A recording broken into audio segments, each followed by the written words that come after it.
On est de retour pour le dernier segment du show d'aujourd'hui. C'est ce qui est rentré. Il y en a beaucoup qui sont rentrés parce que j'ai eu des opportunités. Encore là, c'est soit des échanges, soit que j'ai eu des excellents prix à l'achat, puis à un moment donné, tu sais, mettons là, c'est 20$, là, tu fais gaffe, fuck it, je l'essaye. Je vais leur vendre 20$. Mais on leur vendre 10$. Tu sais, 10$, là, c'est le prix d'un film au cinéma. Fait que si j'ai joué une game, en termes de temps, bénéfice ou du coût du hobby, je suis rentré dans mon argent. Ça, je vais essayer de t'épiper d'une façon peut-être un peu plus intéressante parce que tu en as vu avec les déballages. On va commencer avec celle-là. Prelude to Rebellion. Prelude, je t'ai fait un déballage de tout ça. C'est un card-driven game fait par Marco. Marco qui a été, là, quand je t'ai parlé en début de show, la chaîne de jeux de société en bon québécois. C'est un card-driven game, donc si tu as joué du Twilight Struggle, Labyrinthe, on est là-dedans. Il y en a plein d'autres, mais moi, c'est mes deux repères. Puis ça, comme je t'avais dit au déballage, ouais, c'est ça, au déballage, c'est quand mon chum LD, il me l'a montré. C'est très beige. Les cartes n'ont pas d'image. Tu sais, ils ont du flavor text, mais ils n'ont pas de photo, ils n'ont pas d'image. Mais j'ai fait, il y a quelque chose qui m'a interpellé. Je peux pas t'expliquer pourquoi. Puis j'ai réussi à trouver une version de ce jeu-là. J'ai pas encore eu le temps de l'essayer. Nécessairement, c'est un jeu qui joue à deux. Donc, il va falloir que je le joue à deux mains. C'est pas un jeu qui est très complexe, mais il y a quand même certaines curveballs par rapport à d'autres types de card-driven game. Mettons là, si je te le donne en très rapide pour quelqu'un qui sait un peu comment que ça marche, quand tu joues une carte, si je me souviens bien, c'est pas de dire tu joues-tu l'événement ou l'action. Tu sais, quand c'est habituellement c'est l'événement ou l'action, c'est à toi. Si c'est neutre, je pense qu'il y a un ou l'autre. Puis si c'est la carte de ton adversaire, tu dois jouer tes actions et l'événement, mais dans l'ordre que tu veux.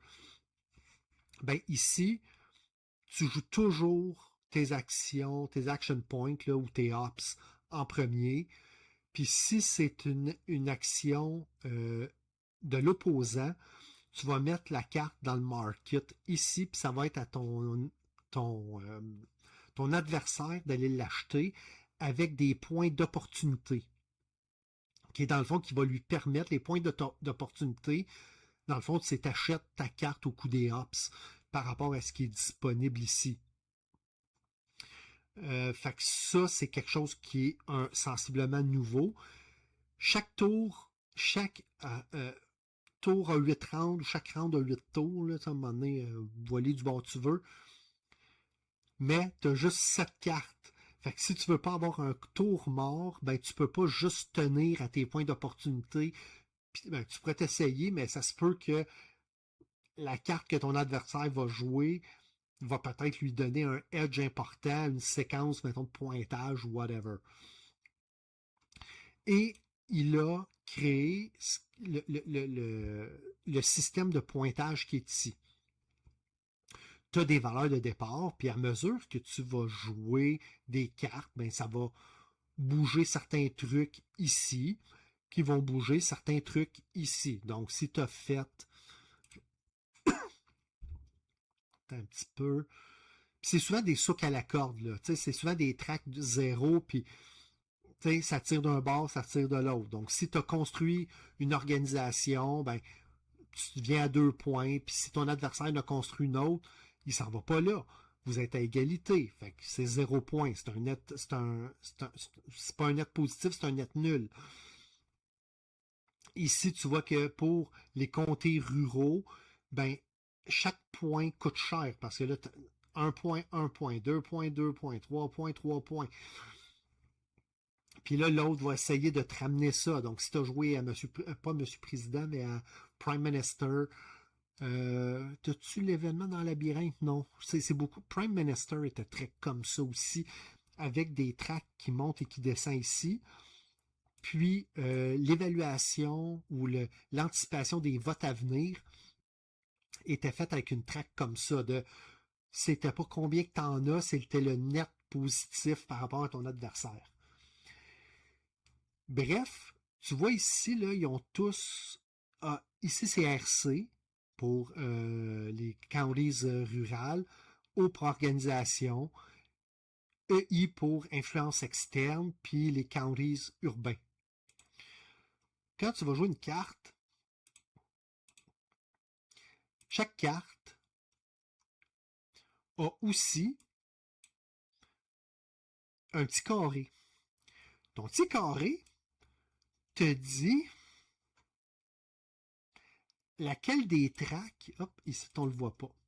Fait que le petit carré ici, là, avec les chiffres, là, avec les lettres plutôt, mine de rien, mon chum, ben, ça égale chacune de ces tracks-là.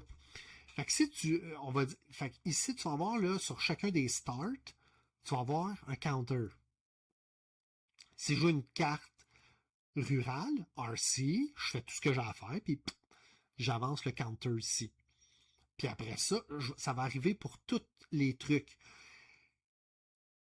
Au lieu d'avoir des cartes de scoring cachées dans le deck, comme ça arrivait encore là, dans Twilight Struggle, dans toutes les autres, et dans les coins, où c'est que, mettons, un peu qu'à la pandémie, là, tu divises ton paquet en cartes, tu mettais une carte de scoring, tu brassais, puis tu sais qu'ils vont arriver de façon plus ou moins séquentielle. Ben ici, là, si tu as des joueurs là, qui essayent de répartir là, de façon très très franche, tu peux te retrouver avec rapidement 4 phases de scoring back-à-back. Ou sinon, tu peux scorer beaucoup les counties ruraux, puis à un moment donné, ici, ça ne scorera pas. Mais quand ça arrive ici, tu ne scores même pas les rural counties, parce que Marco Callis, il a rajouté une autre couche. Une autre couche de stress. Il est malade mental, ce gars-là. Quand tu vas arriver ici, dans la case blanche, tu vas devoir lancer un dé.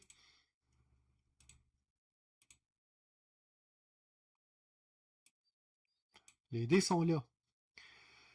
Chacun des dés a une répartition de 3 faces avec sa track qu'il représente, et les 3 autres faces sont les 3 autres tracks. Fait que même si tu dis, là, tantôt, là, on disait, mettons, les rural counties, on va prendre ici les organisations, là, parce qu'on le voit, même si arrive ici et tu lances le dé des organisations, tu fais, c'est ça que je veux, je suis à 8 points. Ben, peut-être que le dé va dire, les odds étaient à 50% de ton bord, mais ça foirait mon chum, puis on va scorer les rural counties, puis tu as un net zéro, tout le monde est à zéro, puis après ça, lui, le petit piton, tu le repars de là, puis ton adversaire aura peut-être le temps de recommencer à tirer son token.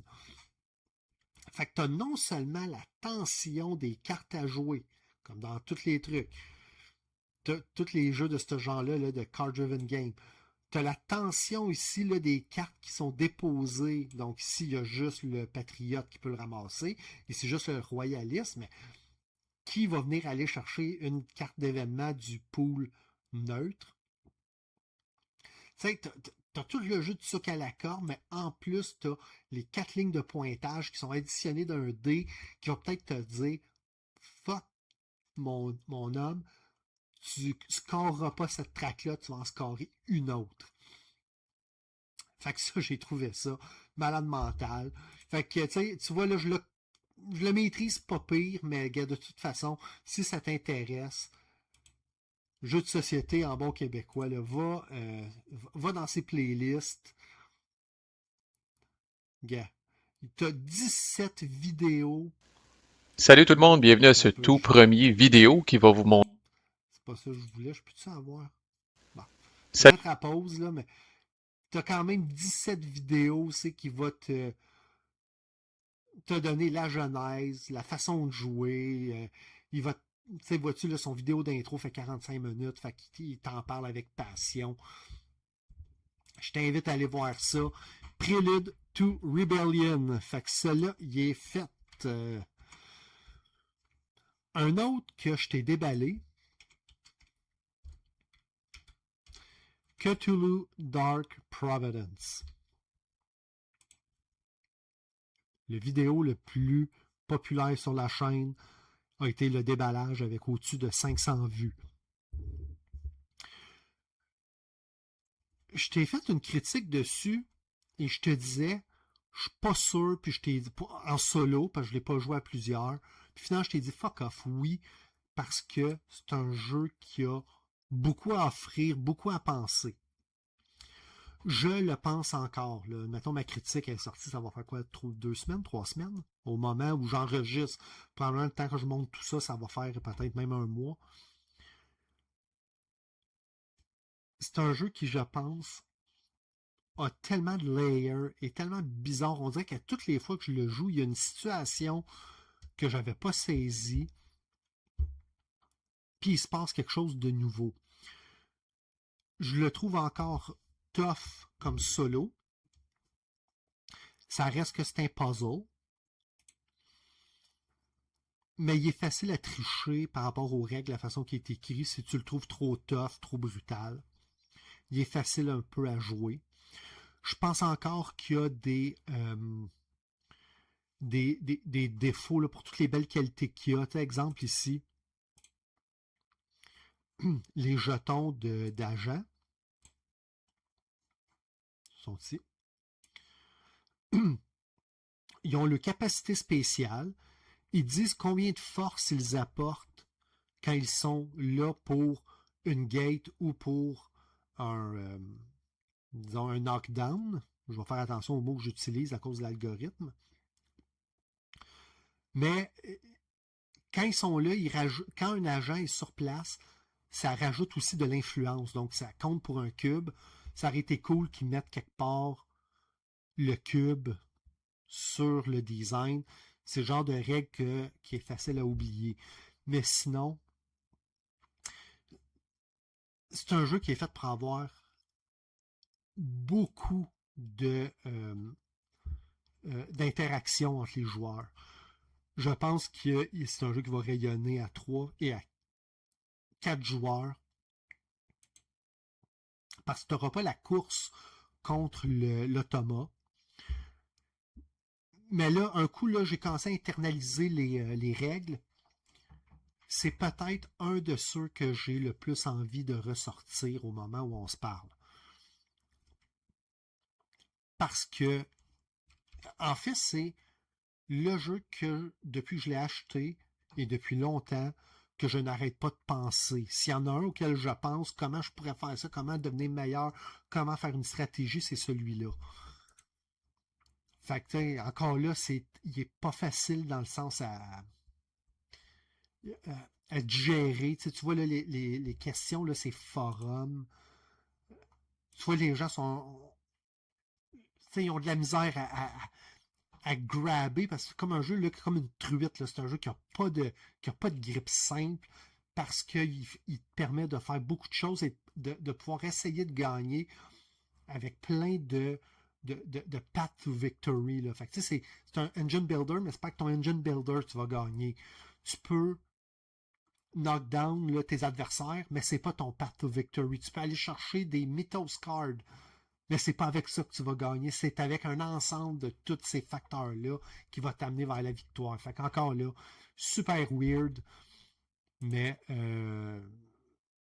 celui-là, il va rester collé pour un bout, selon moi. Tu sais, c'est pas le genre de jeu que j'ai joué et j'ai fait, je vais m'en débarrasser. Là. Je vois pas le moment où je vais le vendre. Un autre que je t'ai déballé. Non, je te l'ai pas déballé, celui-là. Parce qu'il n'y avait pas assez à parler.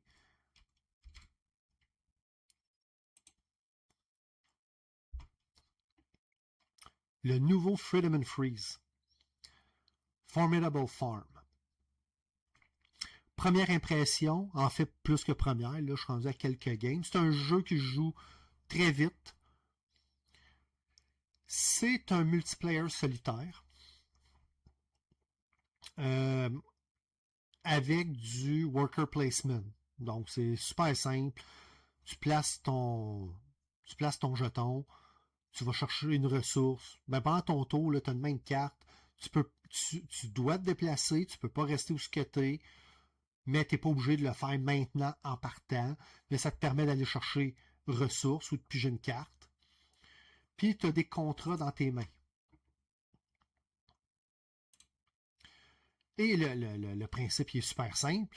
Tu as quelqu'un qui dit si tu me donnes ça, et moi je te donne ça. Donc c'est de la conversion de ressources à côté. Si tu as vu mon coup de cœur chez Professeur Board Game, je t'ai dit qu'il y a deux règles qui, pour moi, le sortent du lot. Un, ta main de carte à la fin de ton tour ne se remplit pas automatiquement. C'est pas, mettons, refaites votre main jusqu'à 3 cartes, exemple. Tu as des cartes qui te permettent de n'avoir plus dans tes mains. Tu vois ici, là, tu en as une, c'est dire, mettons, tu vas prendre une carte, tu vas mettre dans tel deck, puis de tel deck, ça va te permettre de piger. Y en a-tu d'autres que je peux voir? L'iconographie là, est funky un peu. Il faut encore que j'aille le livre à côté. Mais t'inquiète, comme ici, celle-là, si tu donnes à la fermière 3 blés, elle va te donner une ressource de ton choix. Ça peut être un cochon, ça peut être une tomate. Lui, il dit, ben, donne-moi une tomate, un cochon et un blé, puis je te permets de piger 2 autres contrats. Chaque joueur a sa pile de contrats privés. Puis c'est une course, donc c'est très multiplayer solitaire. La seule place où on se marche ses pieds, c'est que tu as un marché de cartes neutre. Puis il y a ici où on va aller se bloquer pour avoir des ressources. Quand tu complètes tes contrats, au verso, ceux-là, ils ont comme un écu. Et l'écu, cette pile de cartes-là, te permet d'aller t'acheter des actions, ben, des actions gratuites ou supplémentaires. Donc, mettons, pour 2 écus, tu n'es pas obligé de déplacer ton jeton. Tu peux rester là où ce que tu es. Fait que tu étais sur le cochon, ben moi, je paye 2 écus, je reste là et j'obtiens un autre cochon. Pour 3 écus, tu peux piger une carte. Pour 3 écus, tu peux aller te chercher une ressource de ton choix. Et X, tu peux aller là où il y a déjà un autre joueur, mais tu vas payer le nombre d'écus égal au nombre de pastilles qu'il y a sous toi. Donc, si je suis le 3e qui arrive, ben, je dois payer 2 écus pour être capable d'aller là. Ça veut dire que c'est une place qui est populaire. Je pense que ben, je l'ai joué avec Joël, puis habituellement, c'est pas son genre de jeu, là, d'échanger des tomates pour des concombres, des trucs de même. On l'essayait avec les hauts fourneaux. Furnace.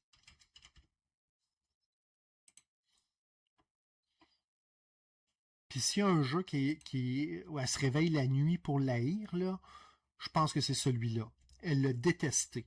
Bâtir une machine, puis là, commencer à calculer, ou sinon, le piper tes cartes dans un ordre qui fait du sens. Elle avait détesté ça, mais ça reste la même affaire. Tu as du charbon, du fer, de l'huile, puis tu échanges tes trucs pour faire du cash. C'est fondamentalement le même jeu. Mais parce que cela se jouait seulement par contrat avec la même carte que tu as, ben, c'est pas trop. C'est rare que tu vas plus que 3 cartes d'avance. C'est rare que tu vas avoir assez de ressources. Le défaut de ce jeu-là, c'est que ta première carte que tu vas résoudre, puis ta dernière, c'est le même jeu, parce que tu n'as pas d'engine building là-dedans.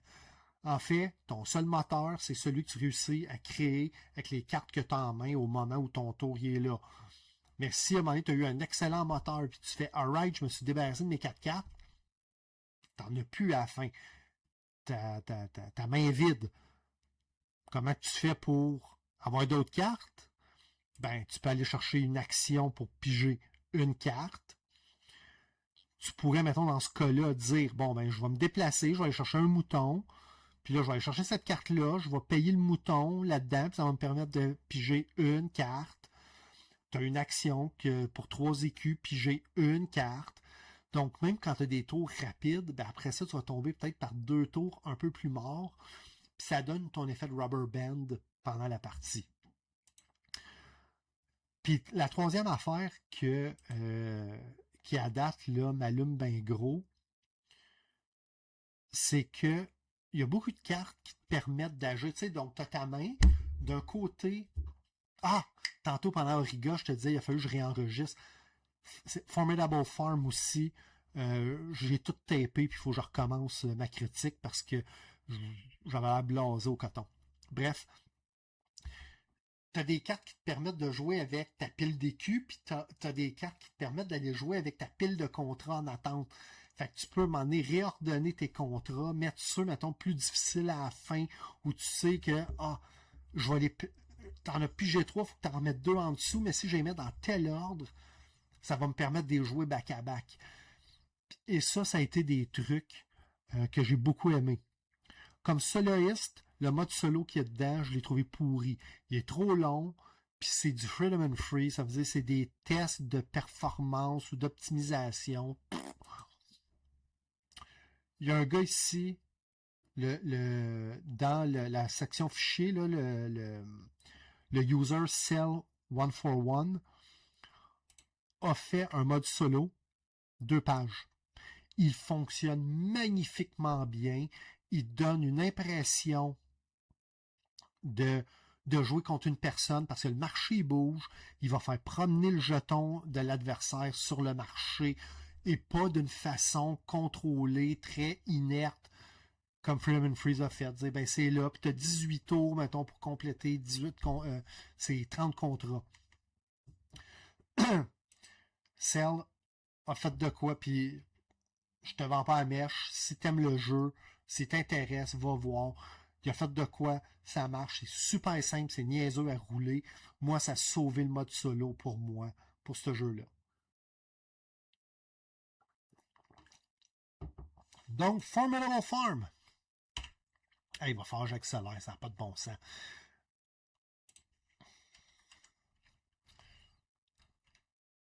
London Dread. J'ai été chercher London Dread. Hey, ça, j'ai eu ça, là. Je pense pour le prix d'un paquet de gomme. J'ai vu Co-op. J'ai jamais eu de jeu de programmation. Puis j'ai vu genre jeu horreur enquête victorien. C'est un autre jeu qui est weird. Ah ouais. Peut-être plus que Dark Providence. Dark Providence, là, je peux te faire un teach. Ce sera pas facile. Ça, j'ai essayé de faire un teach. C'était n'importe quoi. Heureusement, c'était avec Joël. Puis, il y a comme 4 phases au jeu. La première, ton plateau, là, a plein de cartes rouges dessus. Ça ici, là, c'est ton boss de fin de partie, puis chacun a une horloge. Il faut que tu essayes de trouver toutes les cartes qui vont te donner l'histoire du méchant que tu dois résoudre. C'est une phase un peu niaiseuse, il faut juste que tu tombes des cartes. En fait, là, toute cette séquence-là dure une dizaine de minutes. Moi, je la joue pas de clock, là, puis ça. Mais, tu sais, dans les faits, t'es supposé de jouer là, tout le début de la partie en temps réel là, avec un clock. Fait que tu tournes tes cartes jusqu'à temps que tu trouves des cartes, là, c'est comme des placeholders. Il est écrit plot dessus. J'essaie de voir s'il y en a une. Puis à mesure que tu les tournes, hey, j'ai trouvé un plot. Faut que tu ailles chercher une des cartes plot, mettons A, B, C, D, E. Puis là, il faut que tu les mettes dans l'ordre qu'elles ont été tournées. À mesure. Un coup que ça s'est fait, ton timer continue de tourner. Et là, chaque joueur, c'est un jeu qui joue au moins à 2. Là. Tout seul, je pense que tu ne peux pas le soloer une main. Tu dois programmer de 6 heures du matin à 4 heures du matin les mouvements de tes personnages. Tout le monde commence au centre-ville du côté ouest. Si tu mets un chiffre, tu vois ici, là, il y a des chiffres. Le chiffre correspond au numéro du quartier où ce que t'es. Fait que là, je suis à l'ouest, c'est le quartier ouest.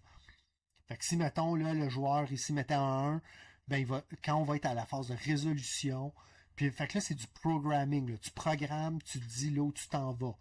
Si tu veux changer de quartier, ben, il faut que tu te promènes d'abord au centre, puis après ça en haut. Fait que dans le carré qui va être ici, où tu vas devoir mettre un de tes jetons, tu vas devoir condamner un de tes chiffres, le renverser, puis mettre une flèche. Mettons, si je dis je veux aller en haut, ben, mettons ici, je vais mettre une flèche en haut. Fait que là, je vais aller au nord, puis après ça, je dis je vais aller à 3, puis je vais aller à 3 ici. Et là, tu te promènes comme ça pour aller résoudre des enquêtes. Ça, déjà, juste expliquer là, du programming, puis là, te promener, le chiffre, c'est là, mais quand tu veux changer de quartier, puis des fois, il faut être deux, parce que chacun a des forces et des logos. C'est bon. Non, ça, c'est des accessoires. Attends un peu.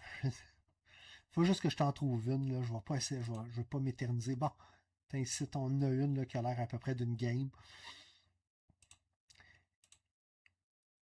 Tu vois ici, les cartes ont des logos. Fait que là, pour résoudre ces enquêtes-là, il faut que tu aies les logos qui sont à toi. C'est pas ceux qui sont là, c'est ceux qui sont là.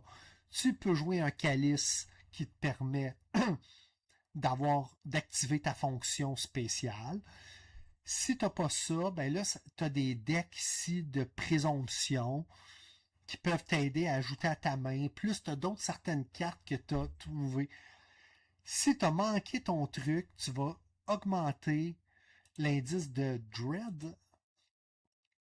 Mon anglais me manque là, sur le coup. Là. On le voit pas bien ici. Qui va être essentiellement un genre d'échelle de 1 à 50 dans le haut du plateau. Ici, on le voit. Et ça ici, plus là, comme l'horreur de ton enquête augmente, plus ton antagoniste final va être dur à battre. Un coup que tu as fait ça, là, tu as genre 2 ou 3 sortes de cartes là-dedans, puis chaque façon de régler les enquêtes vont jouer d'une façon différente. Il y en a que c'est juste avec des symboles puis une main de carte. Il y en a que ça va être avec des dés. Un coup que tu as résolu tous les niveaux de l'enquête, tu n'as pas le choix. Si tu ne résous pas tous les niveaux de l'enquête, tu l'as échoué, l'ennemi s'est sauvé, tu dois recommencer ton scénario. C'est un jeu à scénario, il y en a 5 ou 6. Un coup qu'il se sauve, un coup que tu as résolu l'enquête, là après ça, tu t'en vas au Final Showdown. Tu mets le méchant avec sa condition, puis là, tu te dis, tu as 3 showdowns à faire. Puis là, tu as un petit paquet, puis tu dois les mettre là. Les gens disent, je veux y aller ou je veux pas y aller. Pourquoi c'est important? Je vais-tu utiliser ce que j'ai dans les mains, oui ou non? À partir de la personne dit, moi, j'y vais plus, la personne ne peut plus y aller, zéro pas pantoute, c'est comme ça se reposait, puis elle va t'attendre au dernier boss. Fait que là, tu résous les trucs comme ça va te donner des avantages, des cartes, des logos, puis à la fin, tu as le Final Showdown, puis essentiellement, c'est un gros lancer de dés, puis il faut que tu aies un nombre de lancers de dés qui est égal ou supérieur au nombre de points. Si tu ne vois pas, ben, chaque tâche de sang, c'est un coup de poing. Fait que, mettons, ici, tu brasses, s'il y a 30, ben, ça va être, mettons, 1, 2, 3, 4, 5, 6. Il faut que tu aies 7 coups de poing. Les dés ont une répartition de 33% de réussite. Même pas 50, c'est 33%. Beaucoup de gens ont détesté cette finale-là. Je peux comprendre, mais moi, j'ai fait là, quelques petits house rules où, exemple, je pouvais utiliser mes cartes. Si mes cartes ont des logos ou mes forces spéciales ont des logos qui correspondent à celui du méchant, ben ça me donne le droit de relancer des dés. Puis, tu sais, je me suis donné une action comme ça. Puis, tu sais, au final, c'est pas pire que quand tu joues à Arkham ou à Eldritch Horror, où c'est que tout se résout par des dés, puis quand tu arrives contre Cthulhu, ben oui, tu sors ton shotgun, puis tu sors ta bombe, ta dynamite, puis tu arrives à 4, puis tu brasses, puis t'embrasses à vire tout croche, t'as aucun succès, puis Cthulhu a gagné. J'ai trouvé que c'est un peu pareil. Les gens ont été très sévères, mais il y a des façons. Il y en a qui disent, ben, par dé que tu veux rebrasser, tu augmentes ton dread de 1 à toutes les fois. Fait qu'à un moment donné, si tu rebrasses trop, si t'es ici, puis tu rebrasses 1, 2, 3, tu peux rebrasser jusqu'à 4 dés. À partir de là, ben là, ça prend un coup de poing de plus en plus. Fait que tu viens de te compliquer le truc. Première impression, correct. J'ai joué 3 fois. Il va falloir que je le rejoue. Euh, c'est comme, comment il disait ça dans Tchernobyl? Not great, not terrible. J'ai pas été aussi sévère avec ce jeu-là que la critique veut l'être avec sa note dure de 6.6. En ce moment, j'ai mis un 7. Il va falloir que je le rejoue pour voir comment l'histoire va se développer, mais les cartes sont écœurantes. Le plateau, il est de bonne qualité, quoique très, très, très beige. J'aime l'approche graphique. Je trouve qu'il y a un petit côté manoir de Mortevielle. Février 1951. Profession, détective privé. Le froid figeait Paris et mes affaires, lorsque... C'est pour ceux qui ont connu des jeux PC. Fait que ça, c'est rentré. J'aimerais ça t'en faire une critique, mais j'ai l'impression qu'il n'est pas assez populaire, puis il est out of print. Je vais peut-être mettre ça. Tu sais, je t'en ai déjà dit beaucoup, là, mais je ferai probablement m'en un show 4 revues rapides, là, comme... J'ai l'impression que ça va finir comme ça avec celui-là.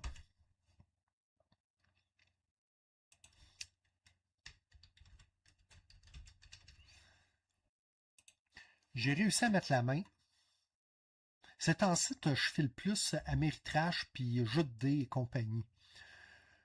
Role Player Adventure. Une boîte pesante. Il y a du papier là-dedans, mon chum. Ça, je pense que c'est un bon... c'est une bonne idée de ce qu'il y a dans le jeu. Tu as beaucoup de cartes ici, puis tu sais, tu as quand même 4 inserts, là, ça vient avec le jeu qui est bien fait. C'est rare qu'on le dit. C'est un insert qui est bien fait pour séparer tes cartes et tous tes trucs. Ça vient avec 10 cartes, en fait c'est 5 recto verso, comme en gros cardstock pliable. Donc c'est pas des mounted boards, mais il aurait pu ne pas en avoir et ça n'aurait pas changé grand chose. Mais tu as des petits boards pour vivre ton aventure. Tu as un nombre de cartes extraordinaire. Ici, la personne a une expansion. Les livres comme ça, là, c'est des genres. T'as 11 aventures. En fait, c'est 10 aventures, un Final Showdown, puis un Side Quest. Chaque livre, c'est comme une histoire dont vous êtes le héros. C'est un nouveau chapitre de ton histoire. Puis tu as un gros livre à boudin. Là, ici, tu en as un, puis je pense que ça serait plus celui-là. C'est les rencontres, là, les encounters. Fait que quand tu lis ton livre, tu lis ton histoire, tu fais des tests, puis c'est un jeu de manipulation de dés. Fait que tu vas aller piger des dés dans un pochon, tu vas les lancer, puis là, tu dois manipuler le résultat pour recouvrir des situations. Fait que, mettons, là, tu es devant une porte et comment veux-tu l'ouvrir? Veux-tu essayer d'utiliser un item que tu as ou tu veux essayer de faire un test de force et le bâcher? Ben, la force est rouge, il faut que tu aies des dés rouges, puis il faut que tu les brasses, puis il faut que tu les places. La façon, grosso modo, que ça marche, c'est qu'ici, là, les cubes transparents, c'est ton énergie par faculté, concentration, intelligence, sagesse, dextérité. Si tu prends un cube là-dedans, mettons si je prends ma force puis je le mets dans mon carré de fatigue, ben là je fouille dans le pochon puis je suis capable d'aller chercher un dé rouge. Clic. Puis après ça, ben, tu y vas au hasard. Puis là, tu as un maximum de dés que tu peux faire ton test. T'es piges au hasard, t'es lances, puis t'essayes de résoudre. Puis c'est ça. C'est un jeu de résolution de dés. C'est pas sans rappeler, quand je t'ai parlé de 5 tomes, je pense que c'est le dernier show, c'était le jeu avec une date de péremption. Fait qu'à date, pas pire, je trouve qu'il y a trop de lecture par rapport au gameplay. Mais c'est une superbe production. Je traîne ça à la table depuis une semaine. Là, j'ai joué la première aventure. Je dois être rendu à peu près au tiers là, de la deuxième. Il y en a 10. Là, fait que des règles là, qui me donnent un peu de misère. Là, mais c'est ça. Je pense que toutes les règles sont là. C'est juste que je pense qu'ils sont un petit peu text-heavy pour la simplicité de ce qu'ils nous demandent de faire. Fait que ça, Role Player, c'est rentré.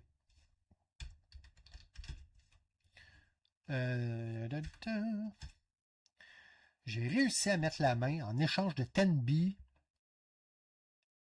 J'ai réussi à avoir Spooktacular. Spooktacular, ça c'est un jeu qui est assez simple dans ses règles de base. Je pense que tu as 4 pages de règles. T'es dans un cinéma, chaque joueur incarne un monstre. Donc, on n'est pas les gens au théâtre, on est les monstres qui sortent. Puis, grosso modo, c'est d'effrayer puis de dévorer des spectateurs. Le bout de cool de ce jeu-là, c'est que je pense qu'il vient de facto avec 16 ou 20 monstres. Les règles de base sont d'une simplicité alarmante, mais chaque monstre vient avec sa façon d'être joué. Ils sont tous différents, des fois un peu, des fois beaucoup. Exemple, il y en a il y en a une démone, elle peut se promener, puis elle a ici là, une traque où à toutes les fois, elle va piger une carte, puis ça va être avancer ton pion, puis active ce qu'il y a là. Avancer d'un ou deux, puis active ce qu'il y a là. Puis plus ça l'avance, plus ces trucs sont puissants, puis après ça recommence à zéro. Il y a un moment donné, j'ai joué le blob, mais le blob ne peut pas se promener. Il peut juste. Il y a 10, mettons le 10 petits meeple blob. Fait que lui, au lieu de se promener, il va comme se diviser, puis ça devient quasiment du area control. Fait qu'il est partout en même temps. Il y en a un, c'est un pinball machine. Ben, là où ce que t'es, tu prends un bonhomme d'une couleur, puis là, tu l'envoies dans une salle, puis d'une autre salle, tu l'envoies, puis tu peux faire comme ça. Plus tu réussis à y faire des ricochets, plus tu fais des points. Hautement thématique, bien produit. Je t'en parle pas trop, celle-là, je me vois faire encore une game ou deux, là, puis je pense que je vais être prête à faire ma critique. Un autre qui est... Ah, je te le dis, ça là, je passe vite dessus. Forteresse. J'avais le goût d'essayer la série Fast Forward de Freedom and Freeze, puis j'ai trouvé le jeu genre à 10$ usagé. C'était la série Fast Forward, c'était supposé d'être le take de Freedom and Freeze, de dire c'est un jeu legacy, mais que tu détruis rien. Puis à chaque game, les règles changent. L'affaire, c'est que celui-là, vois-tu, c'est un jeu de bluffing. J'ai pas trouvé ça intéressant. Puis sa méthode pour fonctionner, grosso modo, là, quand il dit là, que c'est un deck de cartes. Puis là, c'est ne pas brasser les cartes, tourner cette carte. Voici, blablabla, bienvenue à Forteresse. Tournez l'autre carte. Au verso de cette carte, il y a une forteresse. Veuillez la placer au centre de la table. Piger. Là, chaque joueur, vous devez piger, puis après ça, pour voler la forteresse, là, il faut que tu joues des monstres. Puis si tu joues des monstres d'affilée, ben là, ça va te donner plus de points. Puis celui qui a le plus de points ramasse la forteresse. Quand tu as fini le premier chapitre, remettez les monstres, puis brassez-les. Fait que l'ordre établi du début du jeu, soudainement, il est tout mélangé.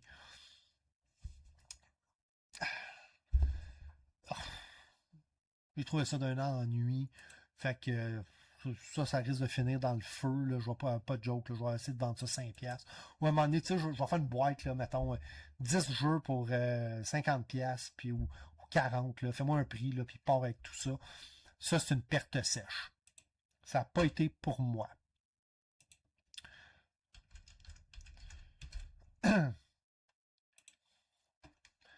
J'ai acquis Monumental. La version retail, donc celle sans figurine, juste avec des jetons. J'aimais beaucoup le board, puis j'aime beaucoup l'idée des 4X ou des jeux de civilisation, tu sais, où on se promène sur la map, là, un petit peu de doodle on a map et compagnie. Puis le voyons, image. Le centre du jeu, c'est un genre de deck builder mélangé avec un genre de tableau builder. Chaque joueur devant lui, là, bon, le fait que c'est un deck builder, tu commences avec tes cartes de base, puis tu commences, tu fais devant toi, là, donc tu brasses ton deck, puis tu dois le monter. 1, 2, 3, 4, 5, 6, 7, 8, 9. Tu choisis une carte que tu veux activer, ainsi que toute sa ligne et toute sa colonne. Tu actives les cartes qui sont dans la ligne colonne, ainsi que celle choisie. Par contre, celle qui est choisie, tu vas la défausser et tu vas remplir. T'sais, exemple. Ou sinon, on les défausse toutes puis on remplit. Mais tu vas faire bouger ton tableau comme ça, donc tu sais jamais. Tu sais, habituellement, habituellement, un deck builder, là, tu sais pas comment ta main de carte. Tu brasses, puis c'est ça ta main. Là, tu as quand même un peu de choix parce que tu as un tableau de 3 par 3. Puis des fois, ben, tu sais, ça commence comme bien souvent. Tu as 3 ressources de base. Ressources de guerre, ressources de connaissances, puis ressources de construction. Si tu actives les ressources de construction, tu peux bâtir des... Ben, en fait, c'est que tu vas pouvoir aller chercher là, des cartes dans le marché qui correspondent à des buildings, mettons la bibliothèque ou whatever.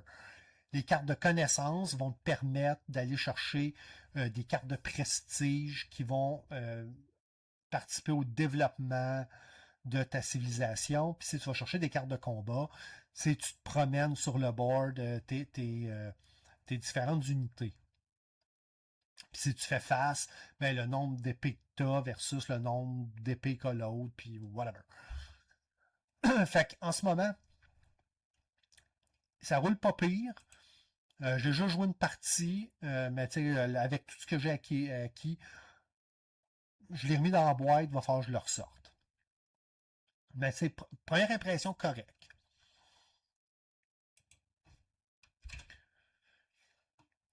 J'achève-tu là? Oui, j'achève. Je suis, depuis un bout, sur une très grosse passe de Flying Frog Production. Flying Frog, entre autres. Celui-là, je pense que je t'avais dit que c'est le jeu que je l'ai acheté, je l'ai détesté, je l'ai remis sur la table, j'ai tweaké certaines règles. J'ai été voir un peu de house ruling, puis soudainement, ça a marché. Puis je suis en train de travailler pour un mode solo pour ce jeu-là. C'est un jeu de zombie. C'est un jeu de zombie, mais qui a un petit peu de card-driven game avec. Ça veut dire que les humains ont un deck, les zombies ont un deck, puis tu peux jouer des cartes. Donc le zombie va jouer contre l'humain. L'humain, lui, il essaie de remplir sa mission. Fait à part quand il trouve des guns puis des affaires de même, ben, il n'y a pas beaucoup de cartes pour attaquer, mais des fois, il va y avoir un shove où des personnages vont avoir des capacités spéciales de pouvoir éloigner ou tough.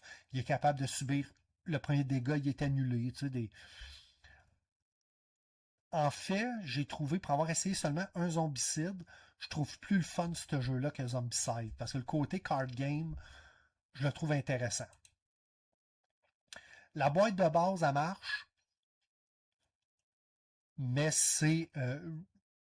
Je te dirais pas que c'est limité, mais c'est que je trouvais que le tableau de jeu était très hermétique.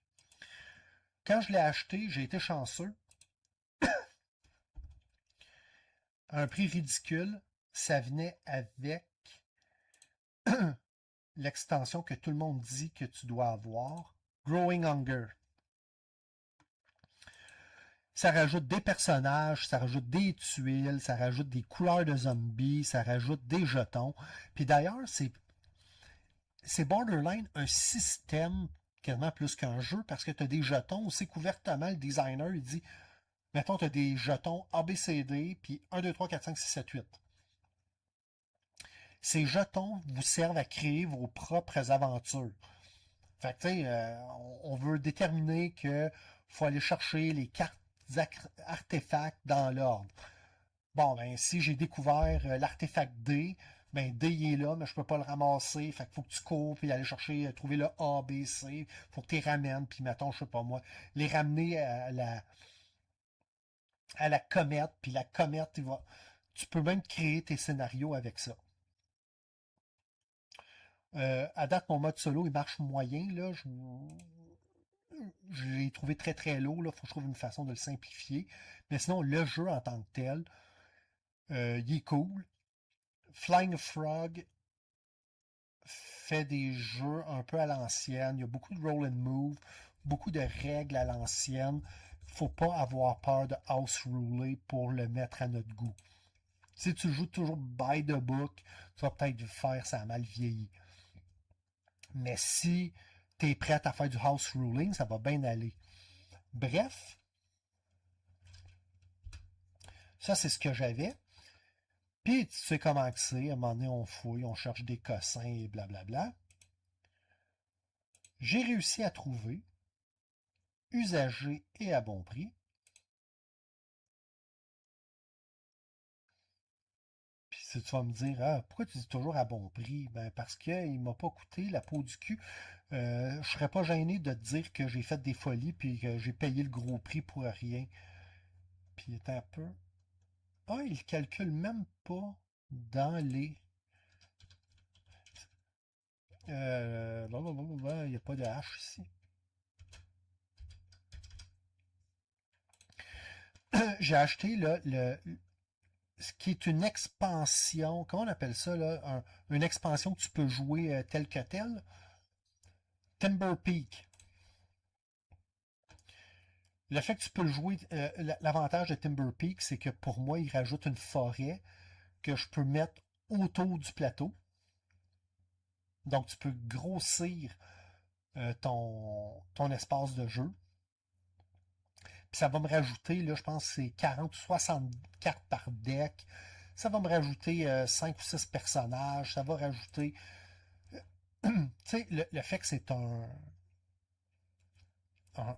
Ameritrash, c'est le genre de jeu, plus t'as de cochonnerie, plus c'est le fun. Tu sais, c'est pas un euro. Non, non, tu veux des cartes bizarres. Moi, je les prends, je les check même pas, je les brasse, puis à un moment donné, hey, c'est la première fois que je la pogne, celle-là, c'est donc drôle. Fait que c'est. J'ai réussi à mettre la main sur Timber Peak. Puis, écoute, n'importe quel produit de Flying Frog, c'est tellement rare parce que la compagnie met beaucoup d'argent sur Shadows of Brimstone. Fait que toutes leurs autres licences en ce moment sont laissées un petit peu pour compte, malheureusement.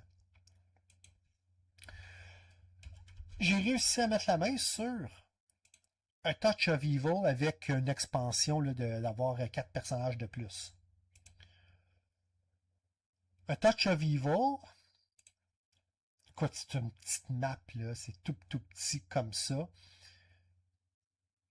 C'est un genre d'Eldritch Horror, mais avant qu'Eldritch soit sorti, fait que tu te promènes sur la map, puis il arrive des affaires. Mettons quand tu te rends. Bon, attends, je vais revenir ici. Tu te rends au manoir, chacune des 4 places a son deck de cartes. Donc, tu as le deck des bois, Abandoned Keep, là, donc la forteresse abandonnée, le moulin et le manoir. Fait que je m'en vais au manoir, ben je vais piger une carte manoir. Des fois, je trouve un artefact. Des fois, je trouve un événement. Des fois, je trouve un ennemi. Puis, je dois résoudre ce qui arrive là. Puis, tu te promènes. Tu vois que la map n'est pas très grosse. Quand tu viens ici dans le Town Hall, ben, si tu vas à l'église, ben, tu vas travailler ta spiritualité. Si tu vas à l'office, au docteur, tu vas aller soigner tes blessures. L'office, le magistrat, ça va augmenter, je pense, un autre de tes fonctions, puis whatever. Tous les jeux de Flying Frog se ressemblent un peu. Le thème change, puis euh, si tu prends le jeu de zombies, tu te promenais sur une grille nord-sud, est-ouest. Ou diagonale, là, mais tu sais, c'est une grille carrée. Shadows of Brimstone, si je me rappelle bien, c'est des hexagones. Ici, ben, tu vois que c'est par area, par secteur. Puis, tu sais, il y a des actions qui peuvent se faire dessus. Puis, plus tu joues, plus tu mets des icônes. Puis, en fait, c'est que tu te prépares à aller affronter le boss. Donc, à la fin, tu auras... Attends, je vais prendre une image au hasard. J'y vais un petit peu au hasard. Qu'est-ce que ça peut avoir là? Ici, tu vois, là, les personnes jouent avec toutes les extensions, fait que ça donne une plus grosse carte. Puis en ce moment, les extensions pour ce jeu-là sont nowhere to be found. Je pensais à un moment donné, j'avais trouvé The Coast. Écoute, j'avais trouvé, j'ai failli faire un check-in là-dessus. J'avais trouvé Something Wicked. Ça, j'ai été prêt à payer le prix parce que ça se trouve pas. Pour avoir fait, wow, attends un peu, c'était juste la boîte vide. Je pense qu'aux États-Unis, ils vendaient ça 40 pièces US, juste la boîte vide. Ça te donne-tu une idée? Si tu veux avoir ça avec ça, puis toutes les cartes, j'ai trouvé une place sur le web, ils vendaient ça 300 pièces US. J'aime ça, mais pas à ce point-là. Ouais, fait que, bon, gars, je trouve pas ce que je voulais te montrer. Il faut que tu aimes le genre tu sais, là, c'est des photos avec du monde qui font du cosplay. C'est très weird. Il faut que tu aimes le genre. C'est pas fait pour tout le monde, j'en conviens. Les règles sont toujours un peu finicky à jouer. Il y a beaucoup de règles, sont plein d'affaires. Puis là, tu as les règles de base, les règles avancées. C'est un autre jeu que faut que tu sois prêt à faire des aides de jeu qui aura en quantité industrielle dans la section fichiers. Ou que tu acceptes que tu vas oublier des règles, puis ça brisera pas la game. Dernier qu'on parle ce soir ensemble, Fortune and Glory. Fortune and Glory, c'est Indiana Jones dans une boîte. Donc, c'est autour du monde, il faut que tu trouves des artefacts, tu peux jouer compétitif ou co-op.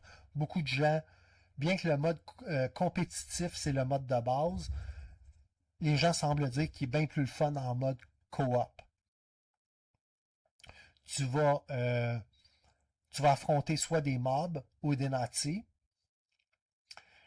Et comme dans tous les jeux de Flying Frog, tu te prends à des places, tu as des decks qui vont s'activer selon si tu es dans une ville, dans une autre zone, si tu le tour de l'ennemi, tu as des cartes événements qui se trouvent être en fait des cartes joueurs, tu vas avoir des mystères qui vont se lancer.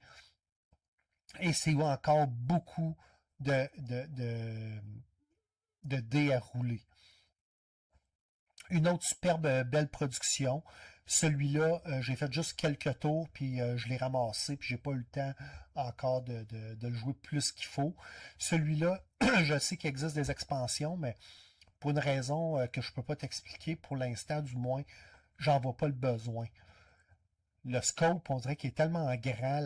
Puis tu sais, c'est tous des trucs, ça va rajouter des méchants, fait que probablement que si à un moment donné, je me tannerais de jouer contre les mobs, ben, je pourrais peut-être trouver un autre, mais je me dis, ben, t'as déjà comme 2 ennemis, le jeu, il a l'air d'assez grandiose. Je suis pas encore rendu là. À date, c'est celui des 3 que j'ai essayé qui me fait peut-être le moins d'effet. Celui que j'étais le plus excité d'ouvrir, puis étonnamment, c'est un Touch of Evil qui j'avais le goût d'essayer, qui avait l'air petit, puis c'est celui qui m'a fait à date le meilleur buzz des 3. Puis tu as quelque part dans le milieu Last Night on Earth, qui est le fun, mais le fait qu'il est de facto pas très solo, quand je le joue, ben c'est toujours un peu un peu casse-pied. Et c'est ça qui finit. Je pense qu'on va en avoir pour 2 heures aujourd'hui. Le show d'aujourd'hui, donc on disait le show 17, des boîtes qui rentrent, des boîtes qui sortent. Moi, je suis dû pour aller prendre un verre d'eau. Je pense que tu te rends bien compte que je suis en train d'écraser sur ma chaise et de perdre ma voix. Donc, je te laisse là-dessus. Puis nous autres, on se revoit très bientôt pour d'autres choses. Who knows? Attends. Salut!